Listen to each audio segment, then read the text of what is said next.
Hello மக்களே, welcome to reel and real. Radio Mirchi radio, radio Mirchi radio. என்னங்க இந்த பாட்டு பாடுறேன்னு யோசிக்கிறீங்களா? இன்னைக்கு ரேடியோ டேயில் சாரி ரேடியோ டே இல்லைன்னு சொல்கிறது மனசில் நினைக்கிறது எனக்கு கேட்குது. இன்னைக்கு ரேடியோ டே இல்லை தான். அன்னைக்கு மட்டும்தான் ரேடியோ பற்றி பேசணுமா? ஏன் மற்ற நாள்லாம் பேசக்கூடாதா? மற்ற நாள் அதை பற்றி தெரிஞ்சுக்கக்கூடாதா? எப்படி ஸ்டார்ட் ஆச்சு, இப்போ எப்படி இருக்குது, எப்படி வளர்ச்சி அடைஞ்சிருக்கு, அதெல்லாம் தெரிஞ்சுக்கக்கூடாதா என்ன? இப்போது என்டர்டெயின்மெண்ட்னா எடுத்துக்கோங்களேன், ஃபோனில் எல்லாமே பார்த்துக்கலாம். Sports, dramas, web series, songs, movies, இது மாதிரி எல்லாமே நம்ம ஃபோன்லேயே பார்த்துக்கிறோம். ஆனால் அந்த காலத்தில் அப்படி இல்லை. எல்லாத்துக்கும் வெயிட் பண்ணி பொறுமையாக தான் நம்ம வந்துட்டு கேட்கணும். பார்க்குறது கூட இல்லை, கேட்கணும். எதில்? ரேடியோவில். ஆமாங்க, இது எல்லாத்துக்குமே விதை போட்டது அப்படின்னா ரேடியோ தான். ரேடியோ எப்படி உருவாச்சு, அதுக்கப்புறம் நாளடைவில் எப்படி வளர்ந்துச்சு, மக்களுக்கும் ரேடியோக்கும் உள்ள கனெக்ஷன் என்ன, டெக்னாலஜி லெவலில் எப்படி இன்க்ரீஸ் ஆச்சு, இப்போ ரேடியோ அப்படின்னா மக்களுக்கும் ரேடியோக்கும் இடையில உள்ள அந்த பாண்டிங் எப்படி இருக்குது அப்படின்றதெல்லாம் ஒவ்வொன்றா பார்ப்போமா? அதை தெரிஞ்சுக்கணும்னா இந்த வீடியோவை ஸ்கிப் பண்ணாமல் பாருங்கள். அப்படியே லைக்கையும் போட்டு விட்ருங்க. இப்போ வாங்க வீடியோக்குள்ளே போகலாமா?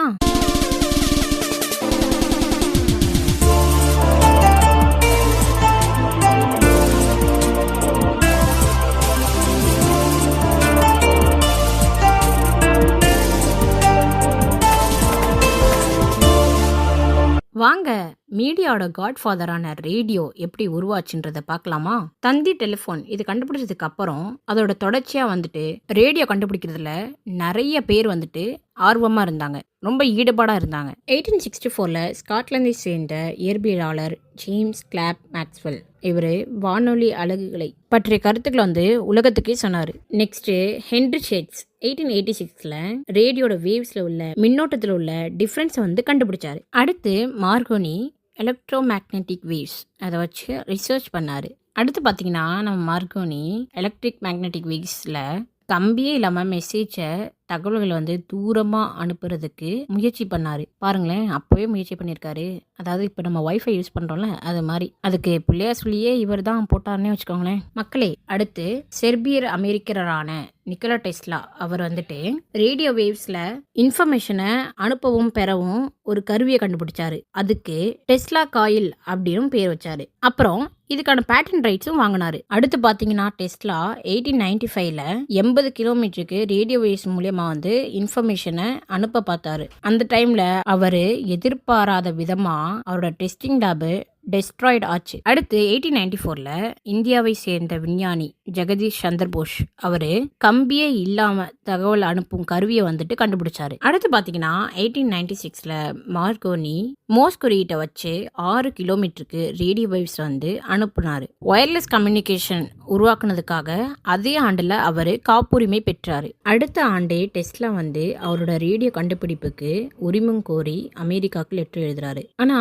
அமெரிக்கா வந்து அவருக்கு அந்த ரேடியோ தொடர்பான மற்ற கருவிகளுக்கு பேட்டன் ரைட்ஸ் கொடுக்குறாங்க. இது வந்து 1900s நடக்குது. அதே ஆண்டுல வந்துட்டு மார்கோனி ரேடியோ கண்டுபிடிப்புக்கான உரிமம் வந்து கேட்கிறாரு. அதாவது இதுல வந்துட்டு 2 பேருமே ரேடியோக்கான காப்புரிமை கேட்கிறாங்க.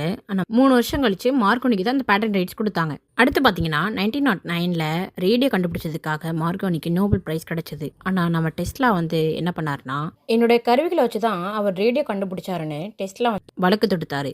ஆனா வழக்கினமும் சாதகமா முடிஞ்சது வந்து மார்கோனிக்கு தான். அதுக்கப்புறம் ரேடியோட கண்டுபிடிப்பை வச்சு பணமும் புகழும் சம்பாதிச்சாரு மார்கோனி. அடுத்து பாத்தீங்கன்னா 1943 டெஸ்லா இறந்ததுக்கு அப்புறம் ஏற்கனவே தொடரப்பட்ட வழக்குல மார்கோனிக்கு வழங்கப்பட்ட காப்புரிமை வந்து ரத்து செஞ்சு டெஸ்லாக்கு பேட்டன் ரைட்ஸ் வந்து கொடுத்துட்டாங்க. இதுல இருந்து என்ன தெரியுதுன்னா, நம்ம ஸ்கூல் டெஸ்ட்ல இருந்தே ரேடியோ கண்டுபிடிச்சது யாரு அப்படின்னாலே மார்கோனி அப்படிதான் சொல்லுவோம். இந்த ரேடியோட கண்டுபிடிப்புல நிறைய பேர்த்தோட பங்கு வந்து இருக்கு. ஆனா முக்கியமான பெரும் பங்கு வந்து டெஸ்லாக்கும் மார்கோனிக்கு தான் இருக்கு. சரி, அதெல்லாம் இருக்கட்டும். இந்தியாவில் ரேடியோ எப்படி வளர்ச்சி அடைஞ்சிச்சு அப்படின்றத பார்ப்போமா? அதாவது 1927 தான் ரேடியோ ஸ்டேஷன் ஃபர்ஸ்ட் இந்தியாவில் தொடங்கினாங்க. ரேடியோ ஸ்டேஷன் ப்ரைவேட்டில் தான் ஸ்டார்ட் பண்ணாங்க அப்படின்னு சொன்னால் நம்புவீங்களா? ஆமாங்க, அதான் உண்மை.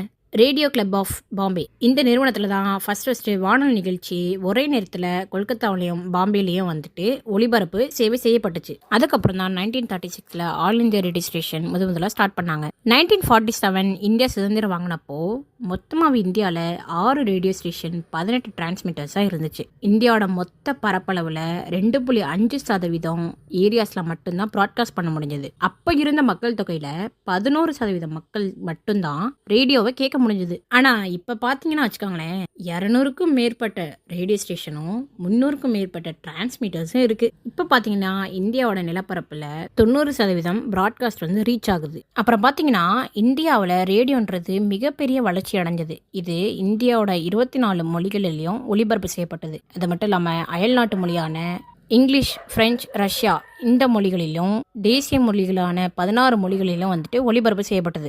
ஆல் இந்தியா ரேடியோவில் டெல்லி ஸ்டேஷனில் மட்டும் 88 நியூஸ் வந்து ஒளிபரப்பு செய்கிறாங்க. மொத்த மாநில நிலையங்களில் 42 ரேடியோ ஸ்டேஷனில் 202 செய்தி தொகுப்பு வந்து ஒளிபரப்பு பண்ணிட்டு இருக்காங்க. அதுக்கப்புறம் பார்த்தீங்கன்னா ஆல் இந்தியா ரேடியோ ஸ்டேஷன் 1957 வியாபார நோக்கத்தோட விபித் பாரதி அப்படின்ற ஒரு பாட்காஸ்ட் சர்வீஸ் வந்து ஸ்டார்ட் பண்ணாங்க. அதனைத் தொடர்ந்து 1969 யுவபாணி அப்படின்ற ஒரு ஒளிபரப்பையும் தொடங்கினாங்க. நெக்ஸ்ட் பார்த்தீங்கன்னா ஃபர்ஸ்ட் 1977 எஃப்எம் பாட்காஸ்ட் வந்து ஸ்டார்ட் பண்ணுறாங்க.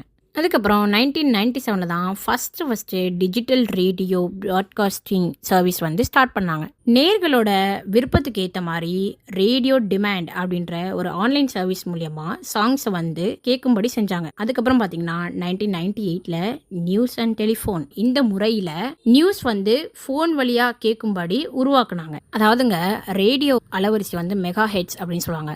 ரேடியோட அடுத்த ஜென்ரேஷனான எஃப்எம் இது எப்போ ஸ்டார்ட் ஆச்சு அப்படின்னா ஃபர்ஸ்ட் இந்தியாவில் 1977 ஜூலை 23 ஸ்டார்ட் ஆச்சு. இந்த எஃப்எம் வந்து சென்னை, டெல்லி, கல்கத்தா, மும்பை இந்த 4 இடத்துலையும் வந்துட்டு ஸ்டார்ட் பண்ணாங்க. இது யார் ஃபர்ஸ்ட் ஸ்டார்ட் பண்ணாங்க அப்படின்னா ஆல் இந்தியா ரேடியோ ஸ்டேஷன் தான் ஸ்டார்ட் பண்ணாங்க.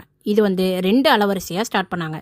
ஒன்று வந்து FM rainbow and FM gold. அதாவது பார்த்தீங்கன்னா ரெயின்போ எஃப்எம் என்ன பண்ண அப்படின்னா ஃபுல்லாக என்டர்டைன்மெண்ட் பேஸு அந்த இடத்துக்கு மாதிரி சின்ன சின்ன இன்ஃபர்மேஷன்ஸ்லாம் கொடுக்கும். ஆனால் கோல்டு எஃப்எம் வந்து அப்படி கிடையாது. இந்தியா முழுவதும் உள்ள செய்திகளை சொல்லும். அது மட்டும் இல்லாமல் இடையில பாடல்களையும் ஒளிபரப்பு செய்யும். அதாவது பார்த்தீங்கன்னா ஒரு எஃப்எம் வந்து அதோட தொலைவு ஒளிபரப்பு எவ்வளோ தூரம் இருக்கும் அப்படின்னா 40 to 50 கிலோமீட்டர் வரையும் தான் இருக்குமா. இதில் கொடைக்கானல் எஃப்எம் தான் விதிவிலக்கம். அது ஏன் சொல்கிறேன்னா கொடைக்கானல் எஃப்எம் ரேடியோ ஸ்டேஷனோட டிரான்ஸ்மிட்டர் கோபுரம் வந்து அதோட உச்சியில் அமைந்திருப்பதால் அது வந்து 250 to 300 கிலோமீட்டர் தொலைவுக்கு ஒளிபரப்பு செய்யப்படுதாம். அது வரைக்கும் ரீச் ஆயிட்டு இருக்கு. அதனால 22 மாவட்டங்களுக்கு ஒளிபரப்பு ஆயிட்டு இருக்கு.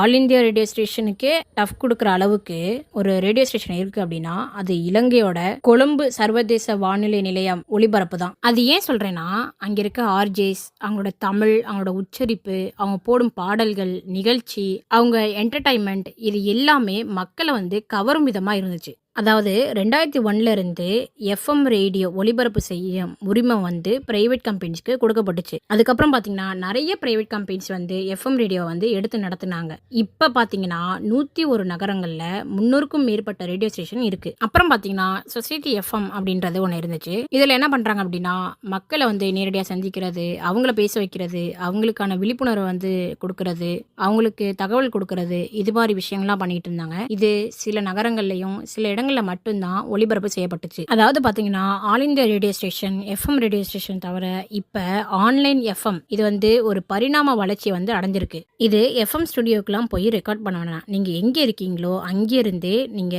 எஃப்எம் ரேடியோ வந்து ஒளிபரப்பு செய்யலாம். அந்த அளவுக்கு டெக்னாலஜி வளர்ந்துருச்சு. ரேடியோட இம்பார்ட்டன்ஸை சொல்லும் விதமா யுனெஸ்கோ 2012 February 13 அன்னைக்கு வேர்ல்டு ரேடியோ டேவா அறிவிச்சாங்க. ஒவ்வொரு வருஷமும் February 13 வந்து வேர்ல்டு ரேடியோ டேவா நம்ம செலிப்ரேட் பண்ணிட்டு இருக்கோம். இவ்வளோ நேரம் ரேடியோட வளர்ச்சியை பற்றி பார்த்தோம். இப்போ ரேடியோ வந்து எந்த அளவுக்கு சொசைட்டியில் பங்களிப்பு கொடுத்துருக்கு, அது மட்டும் இல்லாமல் மக்களை எப்படி கவர்ந்துருக்கு அப்படின்றதெல்லாம் பார்ப்போமா. அதாவது மக்கள் மத்தியில் ரேடியோ ஒரு அங்கமாக எப்படி இருந்துச்சு அப்படின்னா மக்கள் காலையில் எந்திரிச்ச உடனே அந்த ரேடியோல இருந்து ஒளிபரப்பாகும் சாங்ஸு, பக்தி பாடல்கள், அது மட்டும் இல்லாமல் விவசாய செய்திகள், மருத்துவ குறிப்பு, கல்வி செய்தி, இந்த மாதிரி நிறைய விஷயம் மக்களோட மக்களா ஒரு அங்கமாச்சுனே சொல்லலாம். அதாவது அந்த காலத்தில் ஆண்கள் மட்டும்தான் வேலைக்கு போகிற மாதிரி இருந்துச்சு. ஸோ ஆண்கள் வேலைக்கு போகும்போது பெண்கள் வீட்டில் தான் இருப்பாங்க. அந்த டைமில் ரேடியோ வந்து அவங்களோட தனிமையை போக்கும் ஒரு அங்கமாகவே இருந்துச்சுன்னு சொல்லலாம். அவனோட என்டர்டைன்மெண்ட்டு ஃபுல்லாக ரேடியோ கேட்குறதுனாலே வச்சுக்கோங்களேன். அப்புறம் பார்த்தீங்கன்னா அந்த காலத்தில் ரேடியோ பாக்ஸு 60, 70 அந்த டைம்லலாம் தெருவில் ஒன்று அந்த மாதிரி சில வீடுகளில் மட்டும்தான் இருக்கும். அதுக்கப்புறம் நாளடைவில் பெரும்பாலான வீட்டில் வந்துட்டு ரேடியோ தான் ஒரு முக்கியத்துவமாகவே இருந்துச்சு. அப்புறம் பார்த்தீங்கன்னா இப்போ நம்ம வந்து ஆர்ஜின்னு சொல்கிறோம்ல, ரேடியோவில் பேசுகிறவங்கள, அப்போல்லாம் வந்து அறிவிப்பாளர்கள்னு சொல்லுவாங்க. அவங்களோட முகத்தை பார்க்காமலேயே அவங்களோட பேச்சு மூலியமாகவே எல்லார் மக்கள் மனசுலையும் வந்துட்டு பதிஞ்சிட்டாங்க. அவங்க வீட்டு உரிமையாளராகவே வாழ்ந்துட்டாங்கன்னே சொல்லலாம். அதாவதுங்க இப்போ நம்ம வந்து நம்மளோட கருத்துக்களை வந்து ரேடியோவில் வந்து சொல்லணும் அப்படின்னா அவங்களுக்கு நம்ம கால் பண்ணுவோம், அவங்களோட அஃபிஷியல் பேஜுக்கு மெயில் பண்ணுவோம், அதுக்கப்புறம் ஆர்ஜியோட இன்ஸ்டாகிராம் அஃபிஷியல் பேஜில் அவங்களுக்கு டிஎம் பண்ணுவோம். இந்த மாதிரிலாம் நம்ம பண்ணுறோம். இந்த மாதிரி முறைகள்லாம் நம்ம வந்துட்டு நம்மளோட கருத்துக்களை ஷேர் பண்ணுறோம். ஆனால் அந்த காலத்தில் உள்ளவங்க எப்படி பண்ணியிருப்பாங்க? எல்லாமே லெட்டர்ஸ் மூலியமாக தான் பண்ணியிருப்பாங்க. அந்த ரேடியோ ஸ்டேஷனுக்கு லெட்டர் எழுதி போடுறது, அதுக்கப்புறம் அந்த ஆர்ஜே அதெல்லாம் படித்து அவங்க அடுத்த ரேடியோ நிகழ்ச்சியில் அந்த லெட்டர்ஸை வாசிக்கிறது மூலியமா அந்த மக்களோட முகத்தில் சந்தோஷத்தை பார்க்கணுமே. இன்னைக்கு என்னோட பேர் வாசித்தாங்க, என்னோட செய்தி ரீட் பண்ணாங்க, என்னோட கருத்துக்களை வந்து அவங்க சொன்னாங்க, என்னோட கருத்துக்களை வந்து அவங்க படிச்சாங்க அப்படின்னு ஊர் முழுக்க சொல்லி சந்தோஷப்படுறத பார்த்தோம்னா வச்சுக்கோங்களேன், அதை பார்த்தோம்னாலே நம்மளுக்கு ஒரு சந்தோஷம் வரும் பாருங்க.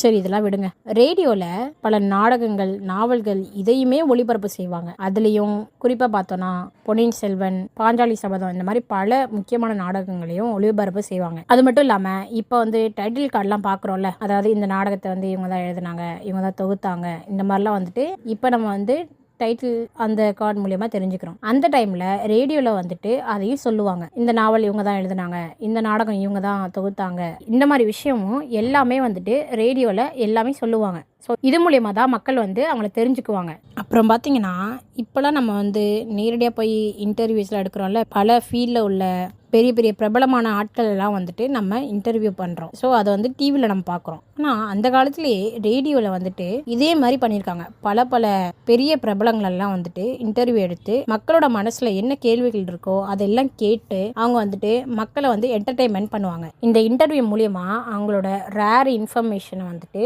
மக்கள் தெரிஞ்சுக்கும் விதமாக வந்துட்டு இது வந்து அமைஞ்சது. இது ரொம்பவே சிறப்பாகவே இருக்கும். அப்புறம் பார்த்தீங்கன்னா இப்போ டிவிலலாம் நம்ம பட்டிமன்றம் பார்க்குறோம். இது எல்லாமே நகைச்சுவை பேஸாக தான் இருக்குது. ஆனால் அந்த காலத்தில் ரேடியோலேயே பட்டிமன்றம் கேட்குற மாதிரியே வச்சாங்க.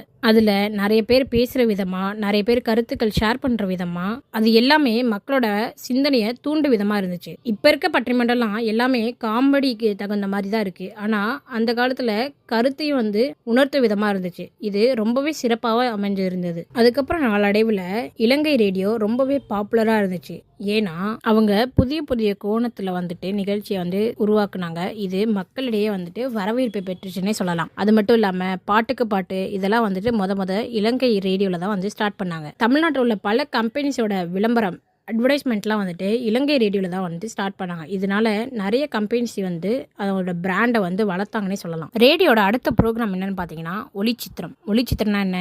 அதாவது ஒரு படத்தோடைய கதை வசனம் மட்டும் வரும். இப்போ நம்ம வந்து படம் வந்து டிவியில் பார்க்குறோமா, அதில் ஆக்ஷன் சாங் இதெல்லாம் வருதா, ஸோ அதெல்லாம் கட் பண்ணி 1 மணி நேரத்துக்கு அந்த கதை வசனம் மட்டும் போடுறதா வந்துட்டு ஒளிச்சித்திரம். இது வந்து மக்களை வந்து இந்த படத்தை முழுசா பார்த்த மாதிரி ஒரு உணர்வை ஏற்படுத்தும். அதுதான் இதோட அம்சமே. அடுத்து ரேடியோட முக்கியமான ப்ரோக்ராம் என்னன்னு பார்த்தீங்கன்னா கிரிக்கெட். இப்போலாம் வந்து நம்ம என்ன பண்ணுறோம், டிவியில் பார்க்குறோம், இல்லைனா ஃபோனில் பார்க்குறோம். இப்போ எல்லாமே ஃபோனில் வந்துருச்சு, ஆப் மூலிமா பார்க்குறோம், இதெல்லாம் பண்ணுறோம். ஆனால் அந்த காலத்தில் ரேடியோவில் கிரிக்கெட் வந்து கமெண்ட்ரி பண்ணிகிட்டே இருப்பாங்க. அது மக்களை வந்து ரொம்பவே ஈர்த்துச்சுன்னே சொல்லலாம். அது மட்டும் இல்லைங்க, இப்போ வீட்டில் உள்ளவங்கலாம் வீட்டில் பார்ப்பாங்க. இப்போ காலேஜ் ஸ்கூலுக்கு போகிறாங்க, அவங்களாம் வந்துட்டு டிரான்சிஸ்டர் அப்படின்னு ஒரு சின்ன ரேடியோ பெட்டியை வந்து எடுத்துகிட்டு போவாங்க. அதில் கிரிக்கெட் கமெண்ட்ரிலாம் அவங்க கேட்பாங்க. 90s ஸ்டார்டிங்கில் டிவிலாம் வந்துருச்சு. ஆனால் இருந்தாலும் ரேடியோ வந்து பீக்கில் தான் இருந்துச்சு. அப்புறம் 90s முடிகிற டைமில் தான் ரேடியோட பயன்பாடு வந்து குறைய ஆரம்பிச்சது. ஏன்னா எல்லாமே டிவிலே வந்து ஒளிபரப்பு செய்கிறனால ரேடியோட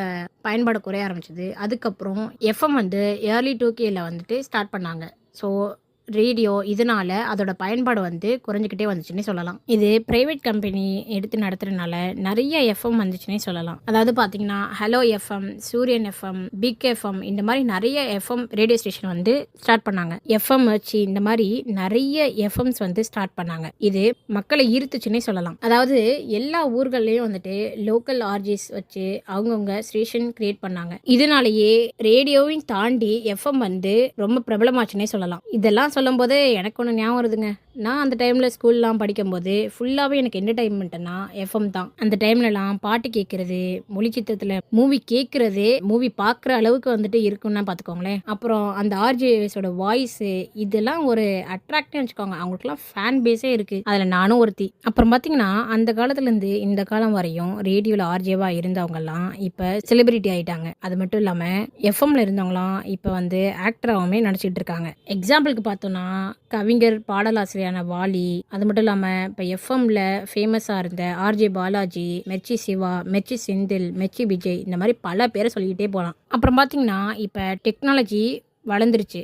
இதனால ரேடியோவும் வளர்ந்துக்கிட்டே இருக்குன்னு சொல்லலாம். எப்படி சொல்கிறேன்னா, நான் ஒரு சின்ன கிராமத்தில் இருந்துக்கிட்டே சென்னை ரேடியோ கேட்கலாம், அமெரிக்கன் ரேடியோஸ் கேட்கலாம், இலங்கை ரேடியோஸ் கேட்கலாம். இது மாதிரி எல்லா ரேடியோ ஸ்டேஷனில் உள்ள ரேடியோஸே நான் சின்ன கிராமத்துலேருந்து கேட்க முடியும். அந்த அளவுக்கு டெக்னாலஜி வளர்ந்துருச்சு. அது கூடயே ரேடியோவும் வளர்ந்துக்கிட்டே இருக்குன்னே சொல்லலாம். என்னதான் இருந்தாலும் என்டர்டைன்மெண்ட்டோட காட் ஃபாதர்னா அது ரேடியோ தான். ஓகே, இவ்வளோ தூரம் நிறைய விஷயம் தெரிஞ்சுக்கிட்டோம் அப்படின்னு நான் நம்புகிறேன். நீங்கள் நிறைய விஷயத்த கற்றுக்கிட்டீங்க அப்படின்னும் நான் நம்புகிறேன். நான் ஏதாவது சொல்ல மறந்துட்டேன் அப்படின்னாலும் நீங்கள் மறக்காமல் கமெண்ட் பாக்ஸில் சொல்லுங்கள். எந்த அளவுக்கு உங்கள் வாழ்க்கையில் ரேடியோ முக்கியமாக இருந்துச்சு அப்படின்றதையும் கமெண்டில் சொல்லுங்கள். ஓகே, அப்புறம் பார்த்தீங்கன்னா உங்களுக்கு தெரிஞ்ச செலிபிரிட்டி ரேடியோலேருந்து வந்தவங்க அப்படின்னு தெரிஞ்சவங்க யாராவது இருந்தால் மறக்காமல் சொல்லுங்கள். ஓகே, இந்த வீடியோ பிடிச்சிருந்தா லைக் பண்ணுங்கள், உங்கள் ஃப்ரெண்ட்ஸ் அண்ட் ஃபேமிலி ஷேர் பண்ணுங்கள். மேலும் அப்டேட்டுக்கு ரீல் அண்ட் ரீல் சேனலை சப்ஸ்கிரைப் பண்ணுங்கள். பாய். நெக்ஸ்ட் வீடியோவில் மீட் பண்ணுறேன்.